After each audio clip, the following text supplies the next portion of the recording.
নমস্কার। আজকের আলোচনায় সবাইকে স্বাগত।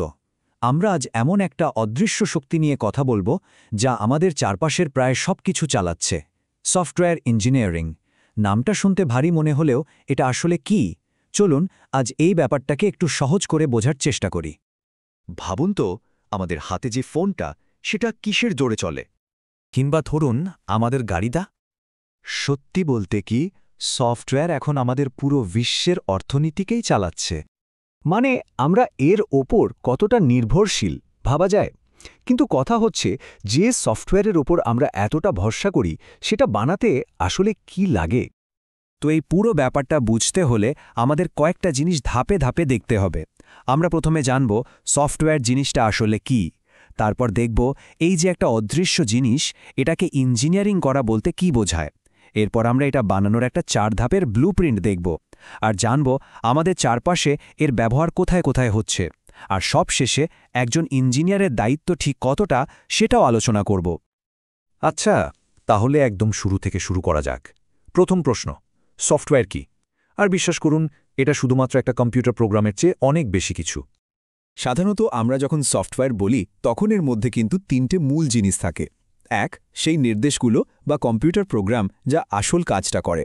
2, ডেটা স্ট্রাকচার মানে তথ্য সাজানোর পদ্ধতি যা ওই প্রোগ্রামটাকে ঠিকঠাক কাজ করতে সাহায্য করে। আর 3 নম্বর হলো সেই সব ডকুমেন্টেশন বা ম্যানুয়াল যা সফটওয়্যারটা কিভাবে কাজ করে বা ব্যবহার করতে হয় তা বলে দেয়। এই সব কিছু মিলেই কিন্তু একটা পূর্ণাঙ্গ সফটওয়্যার। এবার আসা যাক পরের ধাপে। এই যে একটা অদৃশ্য জিনিস, এটাকে ইঞ্জিনিয়ারিং করা হয় কিভাবে? একটা ছোট্ট ব্যক্তিগত প্রজেক্ট আর একটা বিশ্বজুড়ে চলা সিস্টেমের মধ্যে পার্থক্যটা কোথায়? এখানে একটা খুব মজার ব্যাপার আছে। কোডিং আর ইঞ্জিনিয়ারিং এই দুটো কিন্তু এক জিনিস না।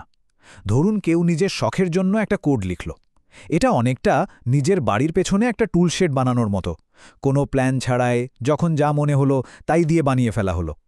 কিন্তু সফটওয়্যার ইঞ্জিনিয়ারিং হলো একটা বহুতল বিল্ডিং বানানোর মতো। এর জন্য একটা সিস্টেম দরকার, একটা ডিসিপ্লিন প্রসেস দরকার, আর এমন একটা ফল দরকার যা মাপা যায় এবং যার উপর ভরসা করা যায়।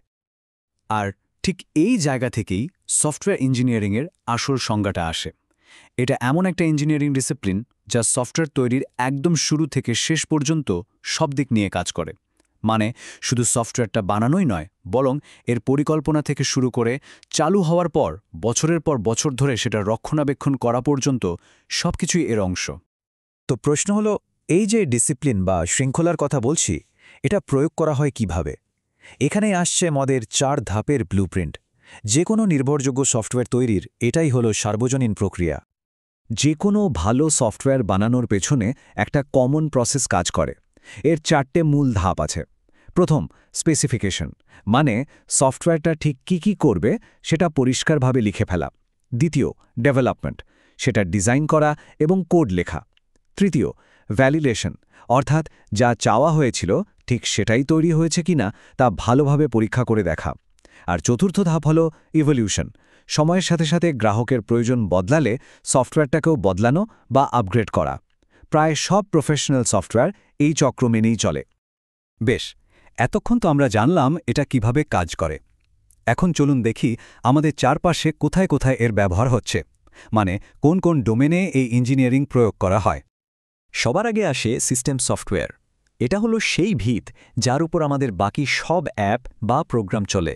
যেমন ধরুন কম্পিউটারের অপারেটিং সিস্টেম বা বিভিন্ন ড্রাইভার। এগুলোকে বলা যেতে পারে একটা সিস্টেমের অদৃশ্য ইঞ্জিন। এরপর আছে এমবেডেড সফটওয়্যার। এই সফটওয়্যারগুলো বিভিন্ন যন্ত্রের ভেতরে লুকিয়ে থাকে। একটা আধুনিক গাড়ির কথা ভাবুন। এর ফিউয়েল কন্ট্রোল, ড্যাশবোর্ডের ডিসপ্লে, এমনকি ব্রেকিং সিস্টেম, সব কিছুর পেছনেই কিন্তু এই সফটওয়্যার কাজ করছে। আর তারপর অবশ্যই আছে ওয়েব আর মোবাইল অ্যাপস। এই জগৎটার সাথেই বোধহয় আমাদের পরিচয় সবচেয়ে বেশি। আমরা ফোনে যে অ্যাপগুলো ব্যবহার করি বা কম্পিউটারে যে ওয়েবসাইটগুলো দেখি, তার সবই এর উদাহরণ। কিন্তু একটা ব্যাপার কি জানেন, সব সফটওয়্যার কিন্তু ঝকঝকে নতুন হয় না। ইন্ডাস্ট্রিতে একটা বিরাট চ্যালেঞ্জ হলো লেগেসি সফটওয়্যার। এগুলো হলো সেই সব পুরনো প্রোগ্রাম যা হয়তো 10-20 বছর ধরে চলছে, বিশেষ করে ব্যাংকিং বা সরকারি অফিসের মতো গুরুত্বপূর্ণ জায়গায়। এই সিস্টেমগুলো থেকে ডেটা বের করে নতুন সিস্টেমে আনাটা ভীষণই জটিল আর ঝুঁকিপূর্ণ। তাই ইঞ্জিনিয়ারদের প্রায়ই এই পুরনো সিস্টেমগুলোকেই টিকিয়ে রাখতে হয়। আর এই সব কিছুর শেষে আমরা এমন একটা জায়গায় এসে পৌঁছাই যেটা সম্ভবত সবচেয়ে জরুরি, একজন ইঞ্জিনিয়ারের দায়িত্ব। এটা শুধু ভালো কোড লেখার দায়িত্ব নয়, এর সাথে জড়িয়ে আছে পেশাদারিত্ব এবং নৈতিকতা। এই বিষয়ে একটা দারুণ কথা আছে যা পুরো ব্যাপারটা পরিষ্কার করে দেয়। আপনার কাজ শুধু প্রযুক্তিগত দক্ষতা দেখানো নয়, আপনার দায়িত্ব আরও অনেক বড়। আপনাকে অবশ্যই নৈতিক এবং দায়িত্বশীল আচরণ করতে হবে। আর এই দায়িত্ববোধ থেকেই কিছু অলিখিত নিয়ম বা কোড অফ এথিক্স তৈরি হয়েছে, যেমন গোপনীয়তা রক্ষা করা, অর্থাৎ গ্রাহকের তথ্য সুরক্ষিত রাখা, নিজের দক্ষতার বাইরে কোনো কাজ না নেওয়া, অন্যের মেধা বা ইন্টেলেকচুয়াল প্রপার্টিকে সম্মান করা, আর সবচেয়ে বড় কথা হলো নিজের প্রযুক্তিগত দক্ষতাকে কখনো অন্যের ক্ষতি করার জন্য ব্যবহার না করা।